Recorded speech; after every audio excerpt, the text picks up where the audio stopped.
Bonjour. J'ai pensé qu'il serait intéressant pour vous de connaître les nouvelles sur le plan énergétique, voire sur le dessous des tartes. Sachez que les énergies qui viennent de l'univers arrivent toujours en rang serré, de plus en plus importantes, de plus en plus hautes, de plus en plus puissantes. C'est ainsi qu'elles ont élevé le niveau vibratoire de la Terre à un taux absolument incroyable. On atteint bientôt les 1 700 000 unités bovies.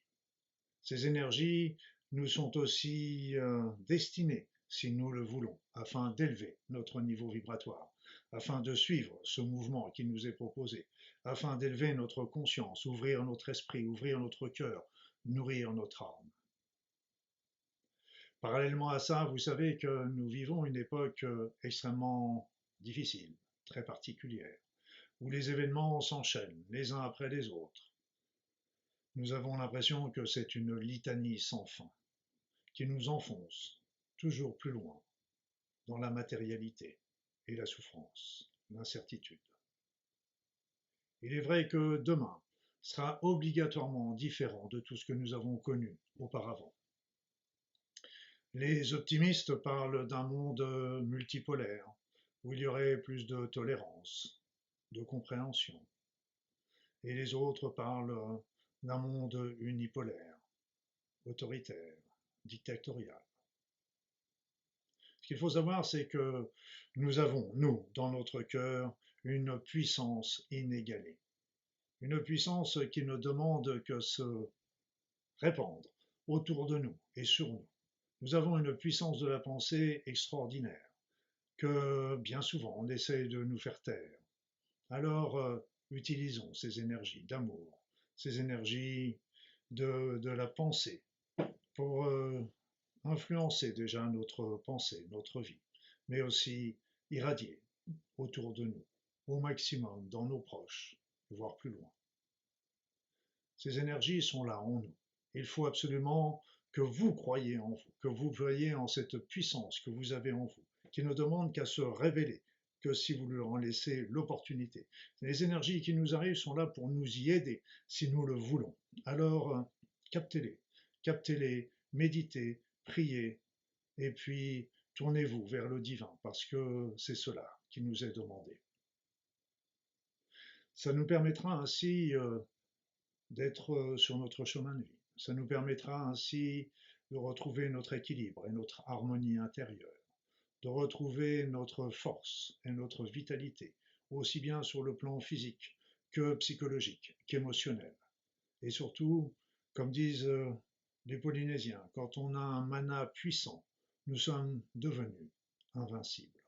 C'est ainsi que les nuisances que nous pouvons rencontrer dans ce monde, que ce soit les pollutions, que ce soit les maladies, les germes, que ce soit les champs électromagnétiques artificiels, tout cela n'aura que plus guère d'importance et d'influence sur nous, parce que nous serons passés sur un autre niveau vibratoire. Il ne tient qu'à nous, il ne tient qu'à vous de pouvoir le faire. Comme je vous l'ai dit, ce qui est important, c'est de générer un mode de vie sain, évidemment, mais surtout, le plus important, c'est de vous libérer de tous les conflits qu'il y a à l'intérieur de vous, tous les conflits que vous pouvez avoir avec les autres, que ce soit des conflits euh, anciens ou récents. Comme disait Morna Simeona, qui a été la mère du Ho'oponopono moderne, elle disait la paix commence à l'intérieur de vous. Donc commencez à être en paix avec vous-même, en paix avec les autres. Commencez aussi à développer des pensées altruistes, de compassion, d'amour, de tolérance, de partage, d'empathie. Et là, vous verrez qu'à ce moment-là, en changeant votre regard, en changeant votre mode de pensée, le monde autour de vous changera. Mieux encore, en changeant ce mode de pensée vers quelque chose de positif, vous allez voir qu'il changera positivement, mais que vous serez bien et heureux, heureuse. C'est le but de notre vie, d'être bien, d'être heureux, d'être dans l'amour. Nous ne sommes pas faits pour souffrir, évidemment, vu que la souffrance nous fait souffrir. Donc c'est plutôt, la souffrance est plutôt là pour nous rappeler que nous sommes là pour évoluer, évoluer positivement vers la lumière. C'est là, c'est l'ombre travaille pour la lumière. L'ombre nous montre la souffrance et nous incite, nous pousse justement vers cette lumière. Ce qu'il faut bien comprendre, c'est que les événements que nous vivons aujourd'hui ne sont pas des coïncidences par rapport à cette évolution générale des énergies de l'univers et de la Terre en particulier. Ils nous obligent justement à nous placer, à nous sortir de cette matérialité pour nous tourner vers des esprits beaucoup plus importants, beaucoup plus forts. Vous savez que si nous sommes nombreux à vibrer dans ces énergies, eh bien nous pouvons véritablement changer la donne au niveau de notre humanité et de notre planète d'une manière générale. Petit bémol, aujourd'hui, c'est que depuis quelque temps, l'indice d'amour de l'humanité est en train de rebaisser. Oh, rassurez-vous, il reste toujours, il a frisé les 700%, il est arrivé, il redescend vers les 600, ce qui est déjà très important par rapport à ce qu'il était au départ à 23%. Mais cependant, c'est dommage de voir un petit peu ce taux qui baisse, mais certainement qu'un grand nombre de personnes sont prises justement par des problèmes d'ordre matériel, familial ou autre qui les coupent un petit peu de l'essentiel de leur être, alors que justement il leur faut aborder toutes ces épreuves qu'ils traversent avec l'amour et non pas dans la peur et dans l'égoïsme.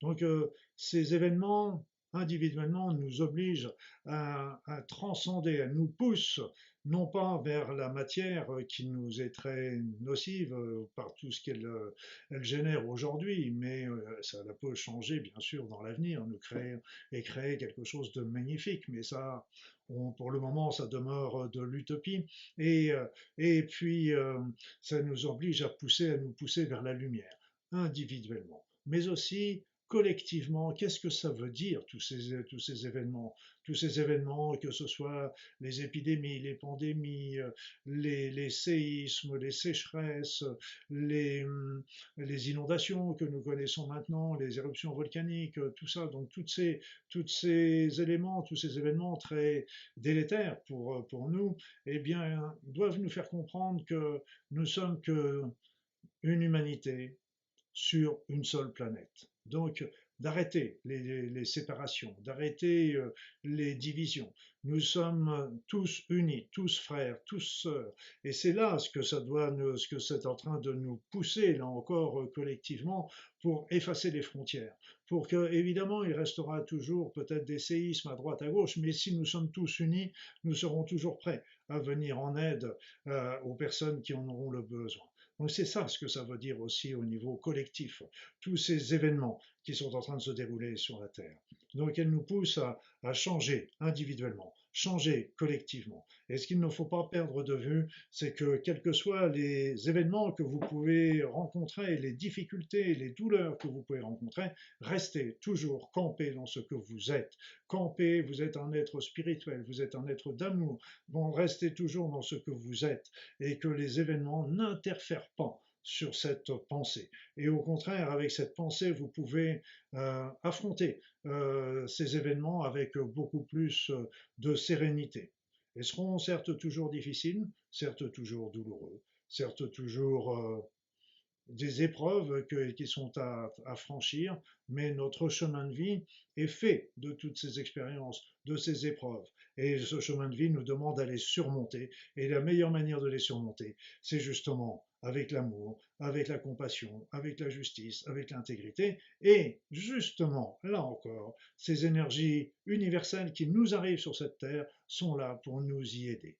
Donc, mes amis, recentrez-vous sur ce que vous êtes, recentrez-vous sur ces pensées élevées, recentrez-vous sur la méditation, la prière, et puis ouvrez-vous au divin, ou si vous n'êtes pas croyant, réfléchissez, pensez à voir si un divin existe, et s'il existe, quel est-il, que veut-il? C'est votre chemin, chacun a le sien, chacun a ses réponses. Mais le principal, c'est de ne pas les laisser de côté et véritablement d'y réfléchir. En tous les cas, je suis toujours un éternel optimiste, malgré tout ce qui peut se dérouler actuellement sur la Terre. Je pense que nous avons là une opportunité extraordinaire à saisir, à nous, à nous d'y aller, à nous de remonter les manches et puis de faire un grand nettoyage déjà dans notre être, dans notre vie. Et puis après ça, l'humanité suivra. Pas de souci. Une belle journée. Le monde de demain peut être très beau. Il sera ce que nous en ferons aujourd'hui. Portez-vous bien.